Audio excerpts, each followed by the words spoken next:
नमस्कार दोस्तों, peak PCS के इस वीडियो में आप लोगों का स्वागत है। उम्मीद करते हैं सभी लोग बढ़िया होंगे। तो जैसा कि अपनी पॉलिटी की प्लेलिस्ट चल रही थी, इसमें हम लोगों ने पहले वीडियो में सिलेबस को डिस्कस किया था और सारे पीवाईक्यूज देखे थे 2-3 साल के, है ना। इस आधार पर हम लोगों ने एनालिसिस किया था कि कौन से टॉपिक से सबसे ज़्यादा क्वेश्चन आते हैं और किस लेवल के आते हैं। ये सारी चीज़ें हम लोगों ने देख ली थी, है ना। और इसके पहले वीडियो में हम लोगों ने देखा था संविधान का निर्माण, संविधान सभा की बैठकें, है ना, संविधान सभा की समितियां कौन कौन सी थी, उनका चुनाव किस प्रकार से हुआ था। इस प्रकार के सारी टर्मिनोलॉजी और सारे कॉन्सेप्ट हम लोगों ने देख लिए थे, है ना। और उम्मीद करते हैं कि पिछली वीडियो आप लोगों को पसंद आई होगी। और जो लोग डायरेक्ट इस वीडियो पे आए हैं तो वो चाहें तो जाके पिछला वीडियो देख सकते हैं, ताकि उनका ये वाला जो वीडियो होगा इसमें जो चीज़ें बताई जाएंगी वो आसानी से हो जाएंगी। और वीडियो स्टार्ट करने से पहले आप लोगों से रिक्वेस्ट है कि प्लीज़ चैनल को सब्सक्राइब कर लीजिए और वीडियो को लाइक कर दीजिए, है ना। फिर हम लोग वीडियो अपनी स्टार्ट करते हैं और दोस्तों के साथ अगर शेयर करना चाहें तो शेयर कर दीजिए। तो इस वीडियो में हम लोग बात करेंगे अपने दूसरे टॉपिक की, संविधान की प्रमुख विशेषताएं, है ना, कि भारतीय संविधान इसकी कौन कौन सी विशेषताएं हैं ये देखेंगे। और देखेंगे सोर्स क्या है, कि जो भारत में चीज़ें शामिल की गई हैं, जो प्रावधान लाए गए हैं भारत में संविधान में, ये कौन कौन से देशों या कौन कौन से अन्य संविधानों से उठा के फिर उनको अपने हिसाब से मॉडिफाई करके इसमें शामिल किया गया है। इसके साथ हम लोग देखेंगे भारत में कौन कौन सी अनुसूचियाँ हैं, है ना। जो 12 अनुसूचियाँ हैं, पहले ये 8 थी, फिर बढ़ के 12 हो गई हैं संविधान संशोधन के माध्यम से। तो ये सारी चीज़ें देखेंगे। तो अगर बात करें भारतीय संविधान की प्रमुख विशेषताओं में, तो पहला पॉइंट हो जाएगा कि 42वें संवैधानिक संशोधन 1976 को मिनी कॉन्स्टिट्यूशन कहते हैं, मतलब मिनी संविधान कहते हैं। क्योंकि 42वां संविधान संशोधन 1976 में जो आया था, इसमें बहुत सारे प्रावधान चेंज किए गए थे और बहुत सारी चीज़ें शामिल की गई थी। और इतनी चीज़ें शामिल करने के कारण ही इसको हम लोग क्या कहते हैं, इसको मिनी संविधान या छोटा संविधान बोल दिया जाता है, मिनी कॉन्स्टिट्यूशन, है ना। फिर दूसरे की बात करें, एक मूलभूत संरचना, इसको हम लोग कहते हैं बेसिक स्ट्रक्चर, है ना। तो ये क्या है, ये केशवानंद भारती मामला केरल राज्य का संबंधित था, 1973 में आया था, है ना। तो इस मामले में सुप्रीम कोर्ट ने 13 सदस्यीय संवैधानिक पीठ, है ना। संवैधानिक पीठ का तात्पर्य होता है कि ऐसा निर्णय जिसमें मिनिमम 5 लोगों ने या मिनिमम 5 जजों ने मिल करके न्याय दिया हो, उसको हम लोग संवैधानिक पीठ कहते हैं। तो इसमें 13 सदस्य थे, इसलिए इसको 13 सदस्यीय संवैधानिक पीठ कहते हैं। इन्होंने फैसला लिया था कि संसद द्वारा किसी भी स्थिति में संविधान की मूल संरचना में बदलाव नहीं किया जा सकता है। इनके कहने का मतलब था इस निर्णय में कि संविधान में ऐसी बहुत सारी चीज़ें हैं, ऐसी बहुत सारी प्रावधान हैं जिसको संसद किसी भी स्थिति में बदल नहीं सकता है। और उन चीज़ों को हम लोगों ने इस मूल संविधान के मूल ढांचा या मूलभूत संरचना या बेसिक स्ट्रक्चर में डाल दिया गया। उसमें किसी भी प्रकार का कोई चेंज नहीं कर सकता है संसद, ठीक है। अब बात करें कि कौन कौन सी चीज़ें शामिल की गई हैं मूलभूत संरचना में, तो ये चीज़ें हम लोग देखेंगे अगले वीडियो में, है ना। अभी देख लेते हैं भारत की संवैधानिक विशेषताएं कौन कौन सी हैं। तो बात करें तो सबसे लंबा लिखित संविधान पहली विशेषता हो जाएगी। इनके कहने का मतलब ये है कि भारतीय संविधान भारत का संविधान, यह विश्व के जितने भी लिखित संविधान हैं, विश्व के सभी लिखित संविधानों में सबसे लंबा भारतीय संविधान है। क्योंकि इसमें डिटेल्ड में एक एक चीज़ के बारे में, एक एक अनुच्छेद और उसके नियम क्या होंगे, सारी चीज़ें एकदम विस्तार से लिखी गई हैं, है ना। इसलिए ये सबसे लंबा बन गया है। दूसरा हो जाएगा कि वर्तमान में इसमें कौन कौन सी चीज़ें शामिल हैं। एक तो उद्देशिका हो जाएगी, इसको हम लोग प्रियम्बल बोलते हैं, प्रस्तावना, ठीक है। दूसरा, लगभग इसमें वर्तमान में कितने 470 प्लस अनुच्छेद हो चुके हैं और 8 अनुसूचियों से बढ़कर 12 अनुसूचियाँ हो गई हैं। तो वर्तमान के अगर संविधान की स्टेटस की बात करें तो एक प्रस्तावना हो जाएगी, 470 से ज़्यादा अनुच्छेद और 12 अनुसूचियाँ हो जाएंगी। बात करते हैं संविधान सभा में कानून से संबंधित प्रबुद्धों का प्रबुद्ध, मतलब इनके कहने का मतलब है कि संविधान सभा में जो कानूनों से संबंधित चीज़ें हैं उनका एकदम विस्तार से चीज़ें बताई गई हैं किसी भी प्रकार की, ताकि कोई डाउट ना हो निर्णय देते समय, है ना। इसलिए सारी चीज़ें एकदम डिटेल्ड में एकदम दार्शनिक रूप से बताई गई हैं।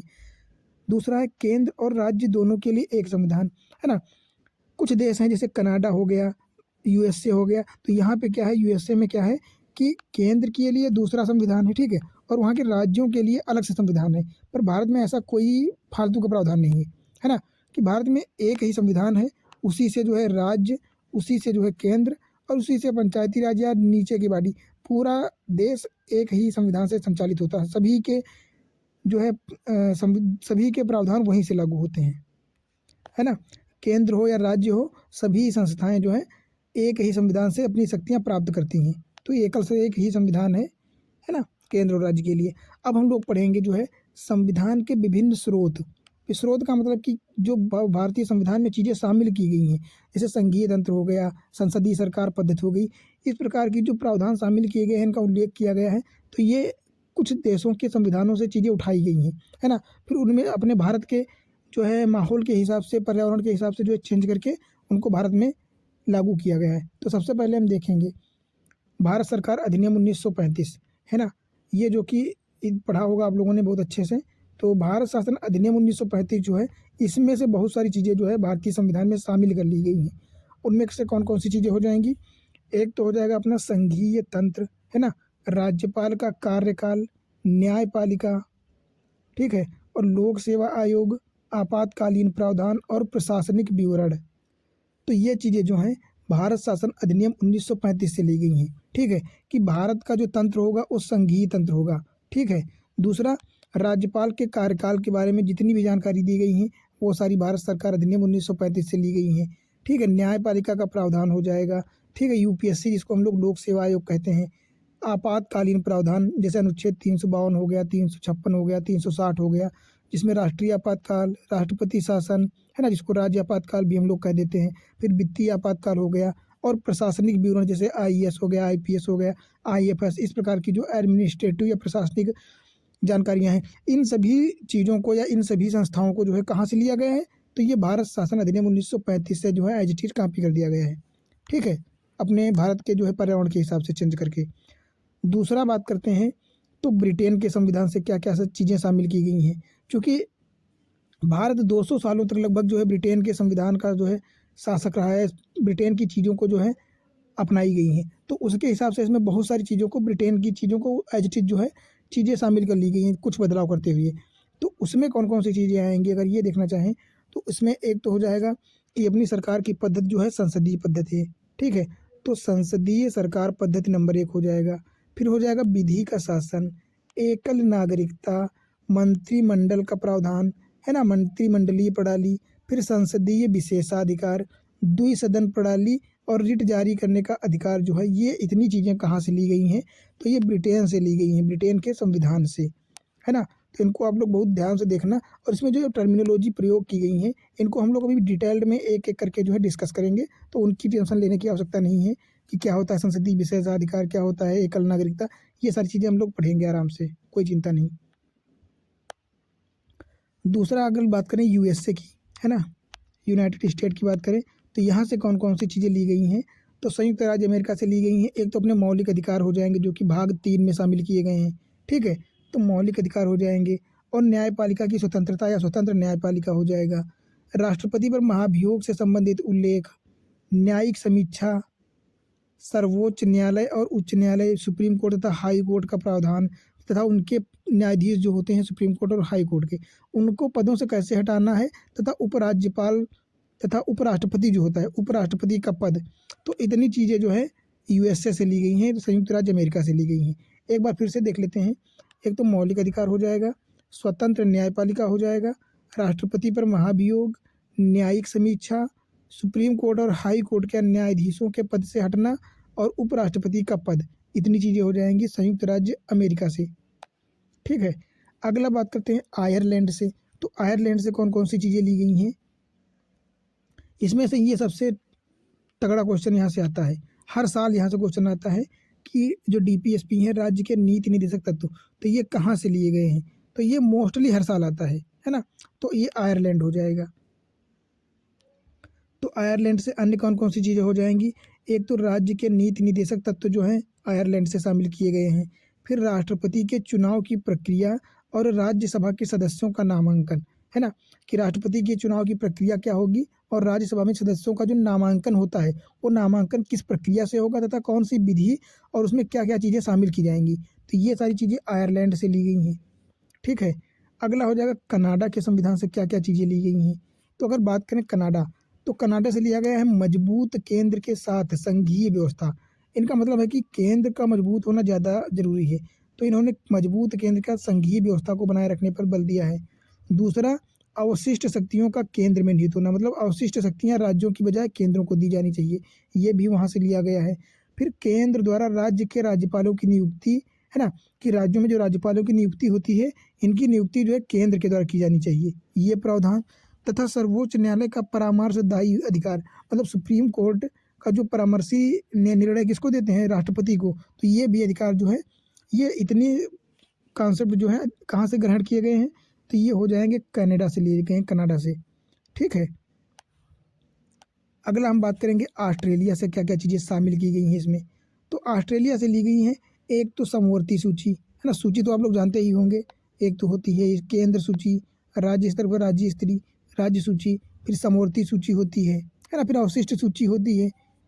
तो इस प्रकार जो है समवर्ती सूची, संसद के दोनों सदनों की संयुक्त बैठक, है ना, जो कि अनुच्छेद 108 में जो है उल्लेख किया गया है संयुक्त बैठक का। तो संयुक्त बैठक और समवर्ती सूची, इन दोनों का प्रावधान कहाँ से लिया गया है, तो आप लोग रट लेना, एकदम ध्यान रखना, ऑस्ट्रेलिया से लिए गए हैं। फिर बात करते हैं जर्मनी के वाइमर संविधान से क्या शामिल किया गया है भारतीय संविधान में, तो ये हो जाएगा आपातकाल के दौरान मौलिक अधिकारों का निलंबन। तो जब आपातकाल लगता है ना, फिर वो राष्ट्रीय आपातकाल हो जो कि आर्टिकल 352 के तहत लगता है, या फिर राष्ट्रपति शासन हो 356, है ना, या वित्तीय आपातकाल, तो इस दौरान जो भी मौलिक अधिकार आपातकाल लगते ही अपने आप निलंबित हो जाते हैं या रद्द हो जाते हैं, वो जो शामिल किए गए हैं, तो जर्मनी के वाइमर संविधान से लिया गया है सारी चीज़ें। फिर बात करते हैं यूएसएसआर, है ना, यूएसएसआर के संविधान से कौन कौन सी चीज़ें ली गई हैं, तो यहाँ से ली गई हैं अपना मौलिक कर्तव्य हो जाएंगे।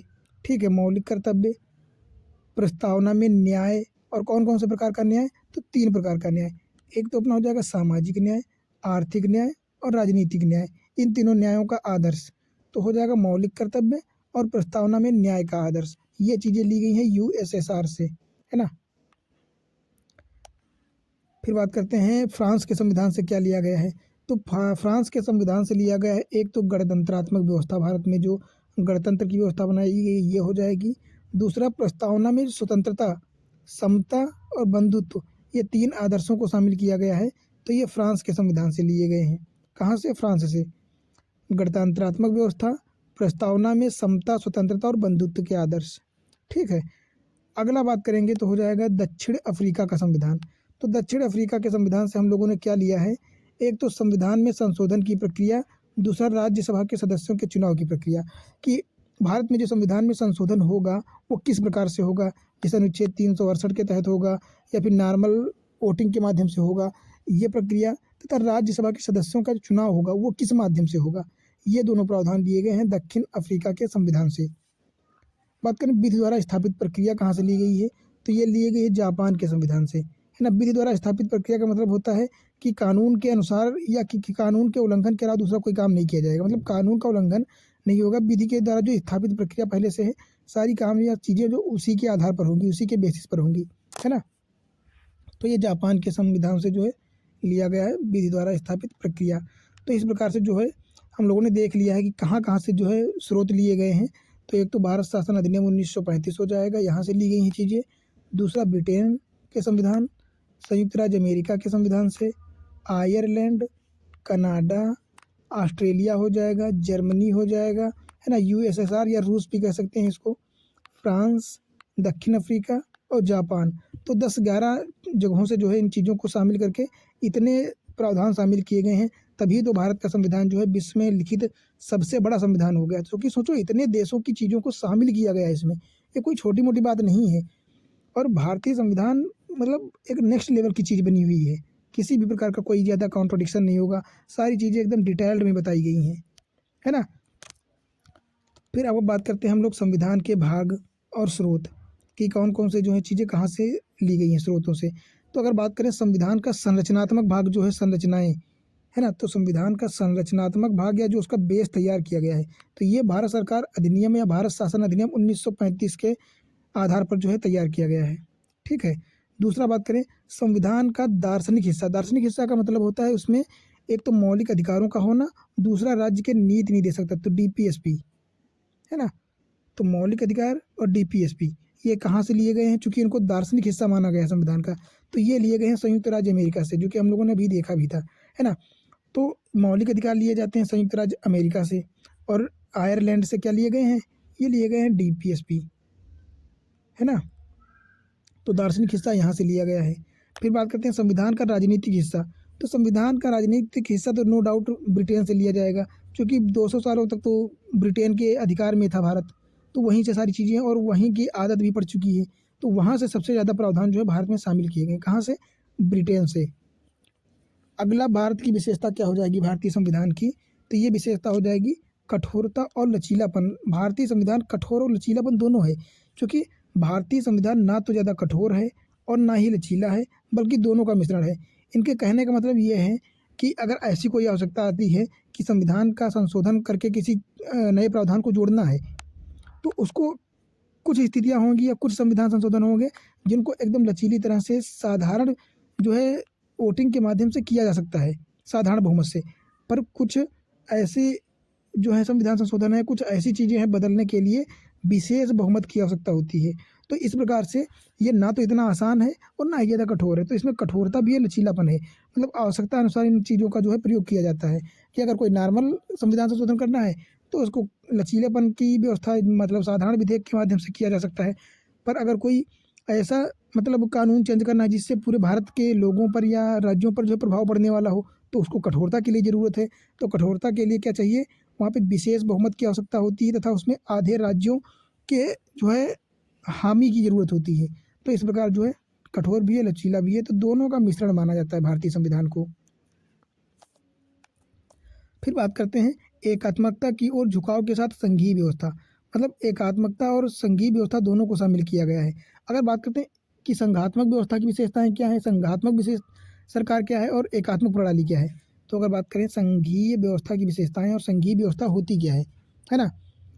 तो संघीय व्यवस्था का मतलब होता है कि ये अपना संविधान है, ठीक है, और ये क्या हो जाएगा, ये अपना केंद्र हो जाएगा, ये हो जाएगा स्टेट, ये हो जाएगा सेंटर और ये स्टेट। तो मतलब संघात्मक व्यवस्था का मतलब ये होता है कि जब नॉर्मल स्थितियाँ रहती हैं तो केंद्र अपना कानून अलग चलाता रहेगा, केंद्र राज्यों में कोई इंटरफेयर नहीं करेगा और स्टेट अपना जो है सिस्टम चलाता रहेगा, ठीक है। अलग अलग व्यवस्थाएं चलती रहेंगी, मतलब केंद्र के अंतर्गत ही रहेंगी पर सेंटर में अलग सी व्यवस्था मतलब अपनी व्यवस्थाएं चलती रहेंगी। पर अगर कोई ऐसी आवश्यकता आती है कि मतलब केंद्र में जो है किसी प्रकार के राज्यों में कोई आंतरिक विक्षिप्ति पैदा हो गई या कोई सशक्त विद्रोह हो गया या आंतरिक जो है आंतरिक कोई उद्वेष उत्पन्न हो गया, तो ऐसी स्थिति में जो है राज्य केंद्र के पास इतनी पावर है कि उस राज्य को अपने अधिकार में लेके वहाँ के सारे निर्णय केंद्र खुद करने लगेगा। तो जब केंद्र खुद निर्णय लेने लगेगा सारे वहाँ के उस क्षेत्र के, तो उसको कहते हैं एकात्मक प्रणाली, है ना, कि वहाँ पर एकात्मक शासन है, पूरा केंद्र के अंतर्गत है। तो अगर विशेषताओं की बात करें तो संघीय व्यवस्थाएं क्या होती हैं कि दो सरकारों की व्यवस्था होती है, ठीक है। दो सरकारों की व्यवस्था मतलब केंद्र पर अलग और राज्य पर अलग हो सकती है। जरूरी थोड़ी है कि केंद्र में अगर बीजेपी की सरकार है तो हर राज्यों में भी बीजेपी की हो सकती है। हो सकता है किसी राज्य में बीजेपी की हो सकता है किसी राज्य में जो है कांग्रेस की हो, कहीं पे टीएमसी की हो, है ना, कहीं पर जो है बीएसपी की हो सकती है और उनका शासन वो अपने हिसाब से चलाएंगे। तो ये सारी चीज़ें होती हैं। दूसरा हो जाएगा शक्तियों का विभाजन, है ना। शक्तियों का विभाजन होता है कि केंद्र जो है अपनी केंद्रीय स्तर पर जो सूची है, केंद्र सूची है या संघ सूची है, उन प्रकार के विषयों पर जो है कानून बनाएगी और राज्य जो है वो अपने राज्य सूची पर सब उल्लेखित जो है कानून नियम उन पर बनाएगी। राज्य केंद्र में और केंद्र राज्य में नॉर्मल सिचुएशन में कोई इंटरफेयर नहीं करेगा। राज्य अपना शासन अपने हिसाब से चलाएगा, केंद्र अपने हिसाब से चलाएगा, है ना। तो ये शक्तियों का विभाजन होता है और अपने हिसाब से कार्य करते रहते हैं। दूसरा हो जाएगा लिखित संविधान। चूँकि संविधान लिखित है इसलिए एक दूसरे में कोई कंट्रोडिक्शन नहीं होगा, सभी की शक्तियाँ पहले से डिफाइन है, सभी चीज़ें पहले से पता है कि इनको इस प्रकार के कार्य करने हैं और इनको इस प्रकार के कार्य नहीं करने हैं, तो ये चीज़ें रहती हैं। और दूसरा हो जाएगा द्विसदनीय प्रणाली, है ना। द्विसदनीय प्रणाली का मतलब होता है दो सदन होंगे, हालांकि जरूरी नहीं है पर केंद्र स्तर पर और कुछ राज्यों में दो सदनीय प्रणाली है। एक तो उच्च सदन हो जाएगा, दूसरा निम्न सदन हो जाएगा। अगर उच्च सदन की बात करें तो उच्च सदन में आ जाता है राज्यसभा और निम्न सदन में आ जाता है लोकसभा, ठीक है। इसी प्रकार राज्यों में भी व्यवस्था की गई है कि वहाँ पे विधान परिषद हो जाता है उच्च सदन और जो है विधानसभा हो जाती है निम्न सदन। तो इस प्रकार दो होता है, द्विसदनीय प्रणाली का प्रावधान किया गया है। और बात करें संविधान की सर्वोच्चता, है ना, संघीय व्यवस्था में संविधान की सर्वोच्चता है कि कोई भी संविधान से बढ़कर नहीं है। ऐसा नहीं है कि केंद्र के पास पावर ज़्यादा है तो वो संविधान में परिवर्तित करके राज्य को पावर कम कर दे या राज्य को अपने अधीन हम नॉर्मली स्थिति में भी ले ले। तो इस प्रकार संविधान में सर्वोच्चता है और सारे काम इसी के आधार पर किए जाएंगे। जो राज्य को दिए गए हैं वो राज्य कार्य करेगा और जो कार्य केंद्र को दिए गए हैं वो केंद्र करेगा। तो ये हो जाएगा संघात्मक व्यवस्था, मतलब राज्य और केंद्र दोनों अलग अलग अपनी व्यवस्था का संचालन करेंगे समकालीन या जो है समान स्थिति में। फिर बात करते हैं एकात्मक प्रणाली की विशेषताएं। एकात्मक प्रणाली में क्या होता है कि केंद्र के अधीन वो राज्य आ जाता है। ठीक है, इसमें कौन कौन सी चीज़ें होती हैं, कौन सी विशेषताएं। एक तो मजबूत केंद्र होता है, क्योंकि केंद्र की बात करें तो केंद्र के पास मान लो संघ सूची पर जो है कानून बनाने की पावर तो है ही है। ठीक है, और ये जो है समवर्ती सूची जो आती है, समवर्ती सूची पर भी अगर बात करें तो राज्य और केंद्र दोनों बनाएंगे कानून, तो वहाँ पे मान्य होगा समवर्ती सूची पर कानून किसका, केंद्र का होगा। तो यहाँ पे इसकी शक्तियाँ बढ़ जाएंगी केंद्र की। दूसरा होता है विशिष्ट शक्तियाँ होती हैं जिनको अवशिष्ट शक्तियाँ कहते हैं हम लोग, है ना। तो अगर बात करें अवशिष्ट शक्तियाँ तो ये भी केंद्र के पास होती है, इस पर भी राज्य सरकार कुछ नहीं कर सकती, इस पर भी नहीं कर सकती है। और नॉर्मल स्थिति में इस पर कर सकती है, पर अगर केंद्र भी कानून बना सकता है तो इस पर भी कुछ नहीं कर सकती है।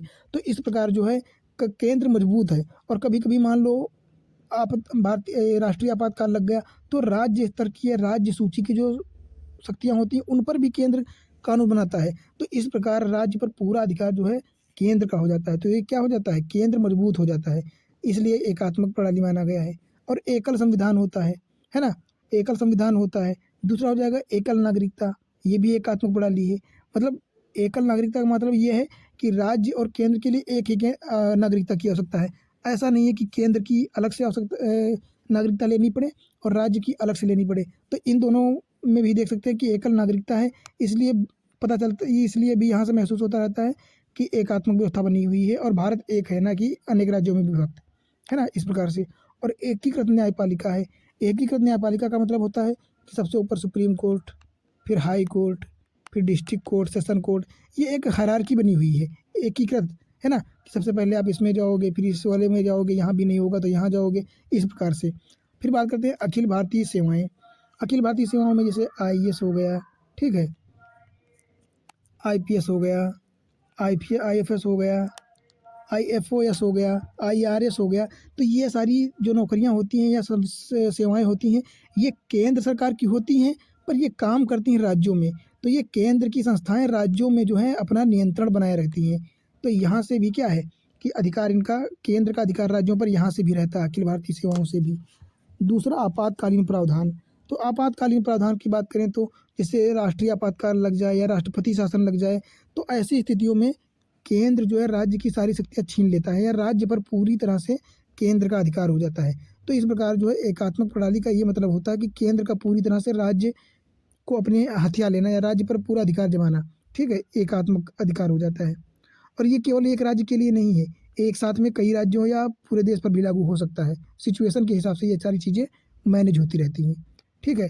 तो इस प्रकार से जो है ये सारी चीज़ें संघीय व्यवस्था और एकात्मक व्यवस्था होती है। तो आप लोग ये विशेषताएं जरूर रट लेना, मतलब रट लेना, पढ़ने की बात नहीं, मैं रटने की बात कर रहा हूँ, क्योंकि यहाँ से क्वेश्चन जरूर आते हैं। UPSC में तो 100% आते हैं, UPPCS में कभी कभी नहीं आते हैं, पर UPSC में तो 100% यहाँ से क्वेश्चन आते ही हैं, है ना। तो इनको आप लोग देख लेना और एक एक के बारे में अच्छी सी जानकारी ले लेना, क्योंकि यहाँ से टर्मिनोलॉजी से क्वेश्चन जरूर पूछे जा सकते हैं। तो इस प्रकार से देख लेना। अब बात करेंगे हम लोग संसदीय शासन व्यवस्था क्या होती है। बात करें शासन की संसदीय व्यवस्था क्या होती है, तो संसदीय व्यवस्था की बात करें तो भारतीय संविधान ने अमेरिका की अध्यक्षीय प्रणाली की बजाय ब्रिटिश संसदीय प्रणाली को प्राथमिकता दी है। क्योंकि ब्रिटेन में संसदीय प्रणाली है और अमेरिका में अध्यक्षीय प्रणाली है, तो भारत ने ब्रिटेन की प्रणाली को अपनाया है। क्यों अपनाया है ये भी देख लेते हैं हम लोग। अगर बात करें शासन की संसदीय व्यवस्था की विशेषताएं क्या हैं, तो इसमें संसदीय व्यवस्था में ये विशेषताएं हैं कि राष्ट्रपति नाम मात्र की कार्यपालिका है तथा प्रधानमंत्री उसका मंत्रिमंडल वास्तविक कार्यपालिका है। जैसा कि आप जानते ही हैं कि सारी पावर्स जो है वो राष्ट्रपति के नाम पर प्रधानमंत्री यूज करता है, ठीक है। तो राष्ट्रपति के नाम मात्र का होता है और जो है मंत्रिमंडल और प्रधानमंत्री के साथ उसका मंत्रिमंडल, ये वास्तविक शक्तियों का प्रयोग करता है। कार्यपालिका वास्तविक यही होता है। तो ये विशेषता होती है कि राष्ट्रपति नाम मात्र और प्रधानमंत्री जो है कार्यपालक होता है। दूसरी विशेषता बहुमत पार्टी का शासन, मतलब चुनाव में जिस पार्टी ने सबसे ज़्यादा बहुमत प्राप्त किया, सबसे ज़्यादा वोट प्राप्त किए, उसकी पार्टी होगी, वही सरकार बनाएगी। तो ये विशेषता होती है संसदीय व्यवस्था में। दूसरा, प्रधानमंत्री और मुख्यमंत्री के नेतृत्व में सरकार, मतलब प्रधानमंत्री और मुख्यमंत्री, केंद्र में प्रधानमंत्री, राज्यों में मुख्यमंत्री ही सर्वे सर्वा होता है। सभी मंत्रियों की नियुक्ति, सभी को मंत्रालय देना, ये सारे कार्य प्रधानमंत्री ही राज्यपाल और राष्ट्रपति के आधार पर करवाता है। पर बताता राष्ट्रपति और राज्यपाल को जो है आदेश कौन देता है? प्रधानमंत्री और मुख्यमंत्री। तो ये भी ध्यान रखना।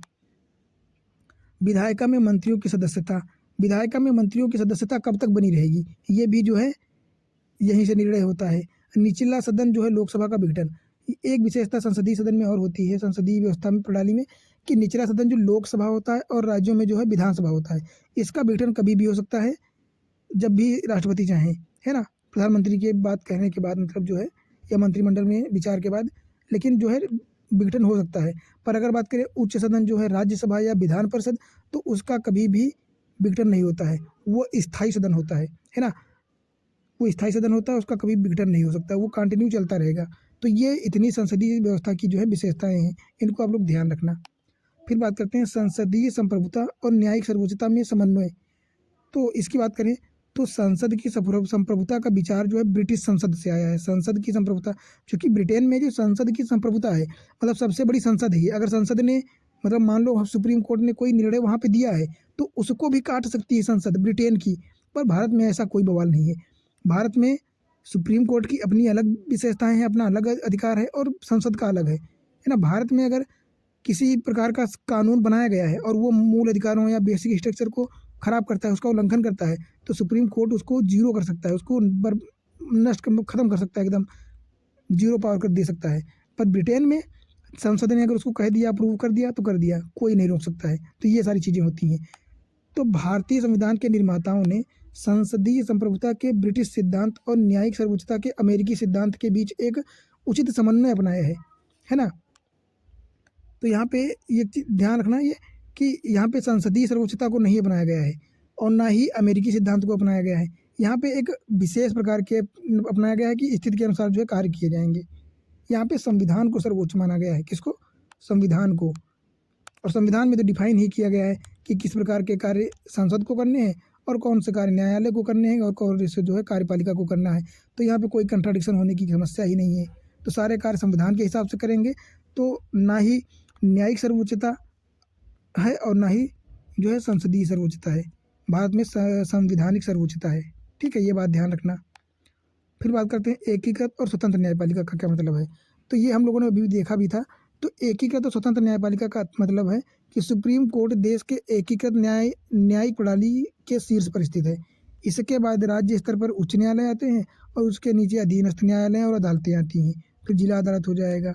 तो सुप्रीम कोर्ट जो है सर्वोच्च अपील कहाँ होगा? न्यायालय, सुप्रीम कोर्ट में। फिर नागरिकों, सर्वोच्च न्यायालय में कौन कौन सी चीज़ों को अपील किया जाएगा? जैसे नागरिकों के मौलिक अधिकार हो गए, इनका गारंटर और संविधान का संरक्षक कहा जाता है। किसको? सुप्रीम कोर्ट को। तो क्वेश्चन पूछा जा सकता है कि नागरिकों के मौलिक अधिकारों का गारंटर और संविधान का संरक्षक किसे कहा जाता है? तो इसको सुप्रीम कोर्ट को कहा जाता है। तो एकीकृत का मतलब ये है कि सबसे ऊपर सुप्रीम कोर्ट, फिर राज्यों में हाई कोर्ट, फिर डिस्ट्रिक्ट कोर्ट, सेशन कोर्ट और जो है विलेज कोर्ट या ग्रामीण कोर्ट या लोक कोर्ट, ये सारी चीज़ें हो जाएंगी। तो एक हायरार्की रहती है कि सबसे नीचे इसके ऊपर ये रहेगा, इनके ऊपर ये, इनके ऊपर ये। तो इस प्रकार की जो हायरार्की रहेगी, इसको हम लोग क्या कहते हैं? एकीकृत और स्वतंत्र न्यायपालिका कहते हैं। अगले कॉन्सेप्ट की बात करें तो इसमें मौलिक अधिकारों की थोड़ी सी शॉर्ट में जानकारी दी गई है। हालांकि इसको हम लोग अगले भाग 3 में जो है पूरे चैप्टर के रूप में पढ़ेंगे एकदम विस्तार से, पर फिर भी यहाँ पे दिया गया है तो थोड़ा सा शॉर्ट में देख लेते हैं कि जो है मौलिक अधिकार हैं, ये भारतीय संविधान के भाग 3 में अनुच्छेद 12 से 36 तक जो है शामिल किए गए हैं। और बात करें तो सभी नागरिकों को 6 मौलिक अधिकार जो हैं गारंटी दी गई है। कितने? 6 मौलिक अधिकारों की गारंटी दी गई है। ठीक है, कौन कौन से हो जाएंगे? अगर बात करें तो नंबर 1 समानता का अधिकार, जो कि अनुच्छेद 14 से 18 के मध्य शामिल किया गया है। ठीक है, समानता का अधिकार अनुच्छेद 14 से 18। स्वतंत्रता का अधिकार अनुच्छेद 19 से 22 में दिया गया है। शोषण के विरुद्ध अधिकार अनुच्छेद 23 और 24 में शामिल किया गया है। और धार्मिक स्वतंत्रता जो है, धार्मिक स्वतंत्रता का अधिकार कहाँ पे दिया गया है? तो ये अनुच्छेद 25 से 28 के मध्य दिया गया है। बात करें संस्कृति और शिक्षा संबंधी अधिकार जो है 29-30 हो जाएगा। और 6 नंबर की बात करें तो संवैधानिक उपचार का अधिकार, जो कि अनुच्छेद 32 में दिया गया है। ठीक है, बात करें तो यदि किसी भी भारतीय नागरिक को मौलिक अधिकारों का उल्लंघन किया जाता है, मतलब किसी भी भारतीय नागरिक का अगर मौलिक अधिकारों का उल्लंघन किया जाता है तो वो व्यक्ति अनुच्छेद 32 के अंतर्गत हर नागरिक को यह अधिकार प्राप्त है कि वह अपने मौलिक अधिकारों के उल्लंघन किए जाने पर सीधे सुप्रीम कोर्ट या हाई कोर्ट जा सकता है। कहाँ पे? सुप्रीम कोर्ट या हाई कोर्ट जा सकता है। अगर सुप्रीम कोर्ट जाना है तो अनुच्छेद 32 के तहत जाएगा, ठीक है, और अगर हाई कोर्ट जाना है तब अनुच्छेद 126 के तहत जाएगा, है ना। तो इस प्रकार जो है कर सकता है। सर्वोच्च न्यायालय या उच्च न्यायालय मौलिक अधिकारों को लागू करने के लिए सरकार को आदेश दे सकता है और निर्देश दे सकता है, ठीक है। न्यायालय कई प्रकार के विशेष आदेश जारी कर सकता है, जिसको हम लोग क्या कहते हैं? रिट कहते हैं, न्यायादेश कहते हैं, जिन्हें हम लोग रिट कहते हैं, ठीक है। बात करें इस ये कौन कौन से प्रकार की रिट होती हैं, तो ये 5 प्रकार की रिटें जो है बताई गई हैं। कौन कौन सी? एक तो हो जाएगा बंदी प्रत्यक्षीकरण, है ना। दूसरा परमादेश हो जाएगा। तीसरा निषेध हो जाएगा, ठीक है, निषेध या निषेधादेश। फिर अधिकार परीक्षा और उत्प्रेषण रिट, ये 5 प्रकार की रिटें जो है सुप्रीम कोर्ट और हाई कोर्ट जारी कर सकता है। अगला बात करते हैं राज्य के नीति निर्देशक तत्व। तो डीपीएसपी जो है संविधान के भाग 4 में शामिल किए गए हैं, ठीक है। और अगर बात करें तो डीपीएसपी सामाजिक और आर्थिक लोकतंत्र के आदर्शों को बढ़ावा देते हैं। कौन से? सामाजिक और आर्थिक। अगर राजनीतिक की बात करें तो मौलिक अधिकार हो जाएंगे, सामाजिक और आर्थिक जो है ये डीपीएसपी हो जाएंगे। हालांकि मौलिक अधिकारों के विपरीत मतलब राज्य के नीति निर्देशक तत्व जो है डीपी, ये वाद योग्य नहीं है। वाद योग्य का मतलब ये है कि इनको न्यायालय द्वारा लागू नहीं करवाया जा सकता है। अगर राज्य पर डिपेंड करता है उसकी इच्छा पर कि उनको लागू करवाए या ना लागू करवाए, है ना, कानून के द्वारा। तो ये चीज़ ध्यान रखना। दूसरा हो जाएगा मिनर्वा मिल्स मामला 1980 में एक आया था। इसमें क्या कहा गया था कि इस मामले में सुप्रीम कोर्ट ने कहा था कि भारतीय संविधान की स्थापना मौलिक अधिकारों और डीपीएसपी के मध्य संतुलन की आधारशिला पर होगा। मतलब मूल संरचना में जो है इनको शामिल किया गया है ना। ऐसा नहीं है कि डीपीएसपी लागू करने के लिए मूल अधिकारों और मूल अधिकारों के लिए डीपीएसपी का उल्लंघन किया जाए। इसमें दोनों को संतुलन के साथ जो है काम करना पड़ेगा, ठीक है। फिर बात करते हैं मौलिक कर्तव्य जो कि भाग 4 का में जोड़े गए हैं, ठीक है। तो इसमें कौन कौन से मौलिक कर्तव्यों को भारतीय संविधान में, पहले देखो मूल संविधान में मौलिक कर्तव्य नहीं थे, ठीक है। जब बना था संविधान तब मौलिक कर्तव्य नहीं थे। इनको लाने के लिए स्वर्ण सिंह समिति ने जो है सिफारिश की थी। इसके बाद 86वां संविधान संशोधन 2002, ठीक है, इसमें एक जोड़ा गया था और इसके पहले जोड़े गए थे 42वें संविधान संशोधन 1976 में जो है 10 जोड़े गए थे। वर्तमान में 11 नए मौलिक कर्तव्य है, जिसमें से 42वां संविधान संशोधन 1976 में 10 जोड़े गए थे। फिर 11वां वाला जो है एक लास्ट में जोड़ा गया था 86वां संविधान संशोधन 2002 के माध्यम से, ठीक है। और एक बात ध्यान रखना कि मौलिक कर्तव्यों को भी न्यायालय द्वारा लागू नहीं करवाया जा सकता। न्यायालय द्वारा केवल मौलिक अधिकारों को ही लागू करवाया जा सकता है, ठीक है। अब हम लोग बात करेंगे कुछ टर्मिनोलॉजी, कुछ जो है शब्दावलियाँ हैं, जैसे धर्मनिरपेक्ष राज्य किसको कहते हैं। तो बात करें तो धर्मनिरपेक्ष शब्द को जो है सबसे पहले तो धर्मनिरपेक्ष शब्द जो है या पंथ निरपेक्ष ये भारतीय संविधान में शामिल नहीं था, ठीक है। इसको जो है कब शामिल किया गया है तो संविधान की प्रस्तावना में शामिल किया गया है। कब? 42वें संविधान संशोधन 1976 के माध्यम से जोड़ा गया है। और भारतीय संविधान धर्मनिरपेक्षता की सकारात्मक अवधारणा का प्रतीक है ना, क्योंकि यह किसी भी धर्म को भारत के धर्म के तौर पर नहीं मानता है। मतलब कहने का मतलब ये है कि भारत का कोई धर्म नहीं है। भारत सभी धर्मों को सम्मान करेगा, सभी के साथ समान व्यवहार करेगा। अगर फंडिंग देनी है तो सभी धर्मों के लिए देगा, ठीक है। और अगर हस्तक्षेप नॉर्मल स्थिति में कोई हस्तक्षेप नहीं करेगा। और बाकी अगर कोई स्पेसिफिक विशेषता है या कोई गलत कार्य हो रहा है किसी धर्म में तो उसको सुधारने के लिए हस्तक्षेप कर सकता है। तो ये सकारात्मक अवधारणा पर जो है डिपेंड करता है, बेसिस है। अगला बात करते हैं क्या होता है सार्वभौमिक वयस्क मताधिकार। तो इसके लिए 61वां संविधान संशोधन 1988 बनाया गया था, ठीक है। इसमें क्या किया गया था, इसमें जो है मतदान की उम्र को 21 से घटा करके 18 वर्ष कर दिया गया था। सार्वभौमिक वयस्क मताधिकार का मतलब ये है कि 18 वर्ष के ऊपर सभी लोग जो है सभी लोग मतदान करेंगे। सार्वभौमिक मतलब एक तरफ से, है ना। इसमें जाति धर्म वंश इन चीज़ों के आधार पर जो है किसी भी प्रकार का वो नहीं होगा, असमानता नहीं की जाएगी। सब चाहे वो किसी भी जाति से हो, किसी धर्म से हो, किसी भी संप्रदाय से हो, वोट देने के लिए एलिजिबल है, ठीक है। ये होता है। दूसरा एकल नागरिकता। तो एकल नागरिकता का मतलब है कि पूरे भारत के लिए नागरिकता का प्रावधान केवल एक है। ऐसा नहीं है कि राज्यों के लिए अलग से नागरिकता लेनी पड़ेगी और जो है केंद्र के लिए अलग से। केवल एक भारत के लिए केवल एक ही नागरिकता की आवश्यकता है, एकल नागरिकता बस, ठीक है। अगला हो जाएगा स्वतंत्र निकाय। तो भारत में लोकतांत्रिक प्रणाली को मजबूत करने हेतु संविधान में कुछ स्वतंत्र निकायों या स्वतंत्र संस्थाओं की स्थापना की गई है। जैसे इलेक्शन कमीशन ऑफ इंडिया, चुनाव आयोग हो गया, सीएजी हो गया, नियंत्रक और लेखा परीक्षक, संघ लोक आयोग हो गया, यूपीएससी, ठीक है, राज्य लोक सेवा हो गया, स्टेट पीसीएस, है ना। तो ये एसीआई हो जाएगा, ये सीएजी हो जाएगा, ये हो जाएगा यूपीएससी, ये हो जाएगा स्टेट पीसीएस, है ना। तो ये सारी चीज़ें जो हैं ये स्वतंत्र निकाय हैं एकदम, इन पर किसी भी प्रकार का बाह्य दबाव नहीं है। तो इस प्रकार ये सारी चीज़ें रखी गई हैं इसमें। बाकी बात करें अगर, तो यहाँ पे आपातकालीन प्रावधानों के बारे में बात की गई है। तो राष्ट्रीय आपातकाल की बात करें तो अनुच्छेद 352 हो जाएगा। राष्ट्रपति शासन या राज्य आपातकाल अनुच्छेद 356 और 365 के बारे में बताया गया है। वित्तीय आपातकाल 360, है ना।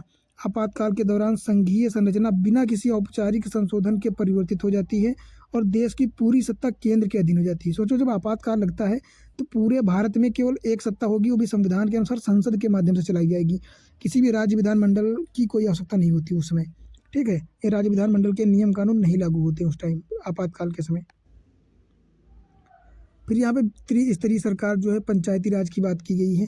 तो अगर बात करें त्रिस्तरीय पंचायती राज की, तो 73वें एवं 74वें संविधानिक संशोधन 1992 के माध्यम से देश में 3 स्तरीय सरकार का प्रावधान किया गया, है ना। केंद्र स्तर, राज्य स्तर और त्रिस्तरीय पंचायती राज हो जाएगा, जो विश्व के किसी भी संविधान में नहीं है। सोचो, ये एक यूनिक चीज़ है। पंचायती राज का प्रावधान जो है केवल तीसरे स्तरीय का जो है चीज़ शामिल की गई है जो है, तो ये केवल भारत में है, कहीं अन्य संशोधन में नहीं है या किसी अन्य संविधान में नहीं है। तो बात करें 73वां संविधान संशोधन जो है 1992 के माध्यम से भारतीय संविधान में एक नया भाग 9 जोड़ा गया, 9, ठीक है। इसमें 11वीं अनुसूची भी जोड़ी गई है, भाग 9 और 11वीं अनुसूची जोड़ी गई है, और इसके माध्यम से पंचायतों को मान्यता दी गई है। किसको? पंचायतों को, ठीक है। और इसी प्रकार 74वां संशोधन 1992 में किया गया। इसमें क्या जोड़ा गया? इसमें 9A जोड़ा गया, भाग 9A जोड़कर जो है 12वीं अनुसूची में नगर पालिकाओं या शहरी स्थानीय सरकार को शामिल किया गया है। तो ये चीज़ भी यहाँ पे ध्यान रखना थोड़ा सा, ठीक है। फिर यहाँ पे सहकारी संस्थाओं की बात करें, सहकारी समितियों, तो जो सहकारी समितियाँ हैं ये 97वें संविधान संशोधन 2011 के माध्यम से जो है इनको संविधान में दर्जा दिया गया है, संरक्षण प्रदान किया गया है।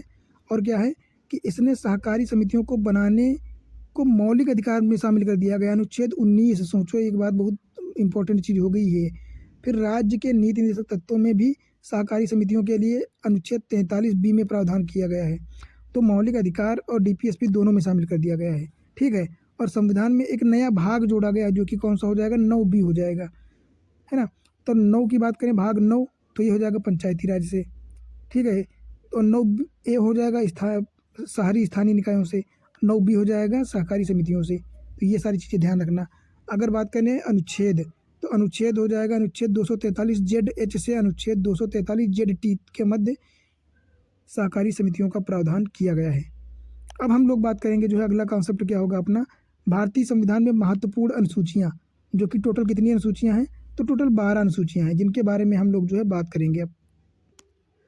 तो अगर बात करें पहली अनुसूची में किस चीज़ को शामिल किया गया है, तो पहली अनुसूची में जो है राज्यों के नाम और उनके क्षेत्रीय अधिकार क्या होंगे, ये चीज़ें शामिल की गई हैं, तथा केंद्र शासित प्रदेशों और नाम और उनका विवरण शामिल किया गया है।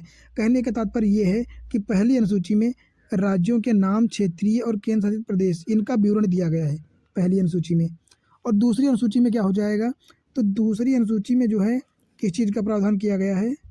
तो दूसरी अनुसूची में वेतन और भत्ते तथा पेंशन का प्रावधान किया गया है। किसका? वेतन या सैलरी का। तो इसमें किसका किसका सैलरी दिया जाएगा इसके माध्यम से दूसरी अनुसूची?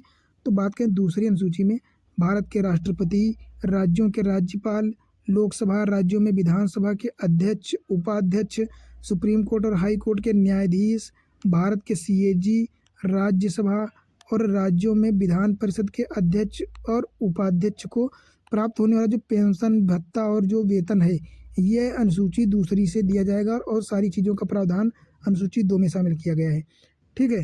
तो अनुसूची 3 की बात करें क्या है, तो अनुसूची 3 में जो है शपथ का प्रावधान किया गया है। किसका? शपथ का, ये ध्यान रखना।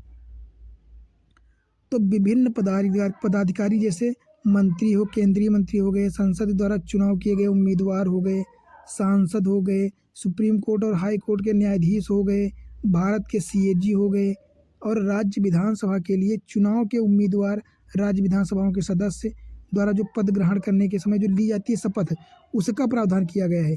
तो तीसरी अनुसूची हो जाएगी।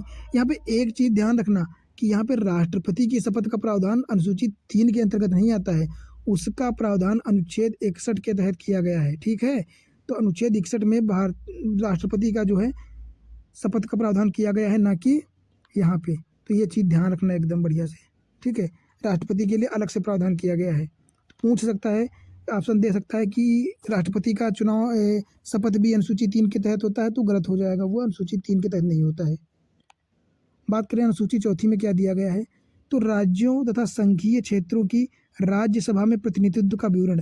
कहने का मतलब ये है कि राज्य और केंद्र शासित प्रदेश जो है उनका राज्यसभा में किस प्रकार से जो है प्रतिनिधित्व होगा, उनकी किस जनसंख्या के हिसाब से किसका जो समावेशन कैसे किया जाएगा, इन सभी प्रकार की चीज़ों का समावेशन जो है चौथी अनुसूची में किया गया है। ठीक है, फिर बात करते हैं 5वीं अनुसूची। तो 5वीं अनुसूची में जो है अनुसूचित क्षेत्रों और अनुसूचित जनजाति के प्रशासन और नियंत्रण के बारे में प्रावधान किया गया है। तो यहाँ पे क्या है, 5वीं अनुसूची में एससी और एसटी के प्रशासन और नियंत्रण का टोटल विवरण दिया गया है। फिर बात करें 6ठी अनुसूची। तो 6ठी अनुसूची में 4 राज्य स्पेसिफिक जो है बताए गए हैं, असम, मेघालय, त्रिपुरा और मिजोरम। इनके जनजातीय क्षेत्रों के प्रशासन का जो वर्णन किया गया है या इनका प्रशासन कहाँ से किया जाएगा, तो 6ठी अनुसूची के माध्यम से इनका जो है प्रशासन किया जाएगा। असम, मेघालय, एएम असम, मेघालय, त्रिपुरा और मिजोरम। तो इसको आप लोग एएम टीएम के हिसाब से बोल सकते हैं। ठीक है, फिर बात करते हैं 7वीं अनुसूची। तो 7वीं अनुसूची में क्या है, तो 7वीं अनुसूची में केंद्र और राज्यों के मध्य शक्तियों का बंटवारा किया गया है। किन किन स्तरों पर, संघ सूची में संघ, राज्य सूची और समवर्ती सूची, है ना। तो संघ सूची पर संघ बनाएगा नियम, राज्य सूची पर राज्य और समवर्ती सूची पर राज्य और केंद्र दोनों। तो इस प्रकार जो है नियम बनाए जाएंगे, इनका बंटवारा किया गया है। अगला बात करते हैं 8वीं अनुसूची। तो 8वीं अनुसूची में जो है भारत की 22 आधिकारिक भाषाओं का जो है उल्लेख किया गया है। कितनी, 22 भाषाओं का उल्लेख किया गया है जो आधिकारिक भाषाएं हैं। अगर बात करें मूल संविधान में कितनी भाषाएं थी, तो मूल रूप से इसमें 14 भाषाएं थी, बाद में 8 भाषाएं जो है जोड़ी गई हैं, एक बार में 4, एक बार में 3 और एक बार में 1 संविधान संशोधन के माध्यम से। तो इस प्रकार से जो है टोटल 22 भाषाएं हो गई हैं। अगला बात करते हैं 9वीं अनुसूची में क्या शामिल किया गया है। तो राज्य द्वारा संपत्ति के अधिग्रहण की विधियों का तथा जमींदारी व्यवस्था के उन्मूलन का उल्लेख किया गया है। संविधान में यह अनुसूची प्रथम संविधान संशोधन 1951 के द्वारा जोड़ी गई है। तो 9वीं अनुसूची में ऐसा प्रावधान कर दिया गया था कि मतलब इसमें जो भी विषय डाल दिए जाएंगे 9वीं अनुसूची में, तो उसका किसी भी प्रकार की उसकी समीक्षा नहीं हो सकती है और उस पर किसी भी प्रकार का कोई जांच नहीं हो सकती है, ऐसा प्रावधान कर दिया गया था। हालांकि वर्तमान में तो उस पर न्यायिक समीक्षा की जा सकती है ना। एक डेट दी गई थी, उसके बाद की सारे केस जो है इसमें मैनेज किए जा सकते थे।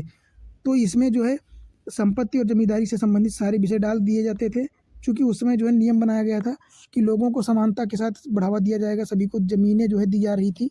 तो उस समय जो स्थिति ऐसी बनी थी कि इस कानून की या इस अनुसूची की ज़रूरत पड़ी थी, तो बनाई गई थी। फिर बात करते हैं 10वीं अनुसूची।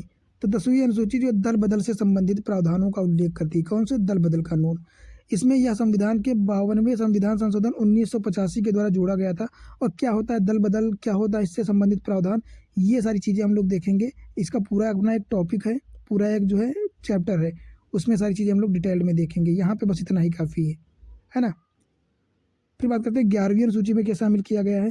तो पंचायती राज से संबंधित सभी प्रावधानों को इसमें शामिल किया गया है, जो कि 73वां संविधान संशोधन 1993 के द्वारा जो है इसको जोड़ा गया था। और 12वीं अनुसूची में भी यही है, बस उसमें शहरी स्थानीय निकाय जो कि नगर पालिकाएँ कहते हैं, इनको जो है संबंधित प्रावधान किया गया था। और यह अनुसूची 74वां संविधान संशोधन 1993 में जोड़ा गया था। ठीक है, तो 73वां और 74वां ध्यान रखना ये।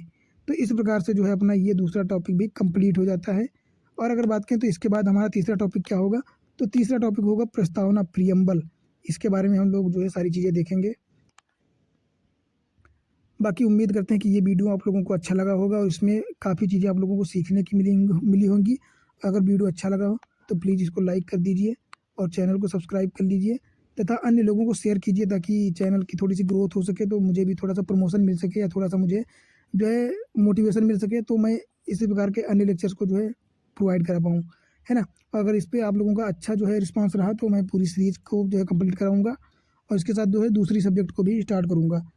और अगर मेंस की बात करें तो Indian society, ethics, GS paper 4 या गवर्नेंस, इस प्रकार के जो है सब्जेक्ट का मेंस में सारे प्लेलिस्ट बन चुकी है, सारे वीडियो पढ़ चुके हैं। अगर आप लोगों को पढ़ना हो तो वहाँ से शॉर्ट में पढ़ सकते हैं, है ना। बाकी मिलते हैं आपके अगले वीडियो में जो है अगले टॉपिक के साथ। और इस टॉपिक से संबंधित जो है सारे कॉन्सेप्ट हमने पढ़ लिए हैं, इसमें कुछ भी नहीं बचा है जो क्वेश्चन में पूछा जानने के लिए अलग से पढ़ने की आवश्यकता हो। सारी चीज़ें इसमें जो है कवर हो गई हैं। तो मिलते हैं अगली वीडियो में।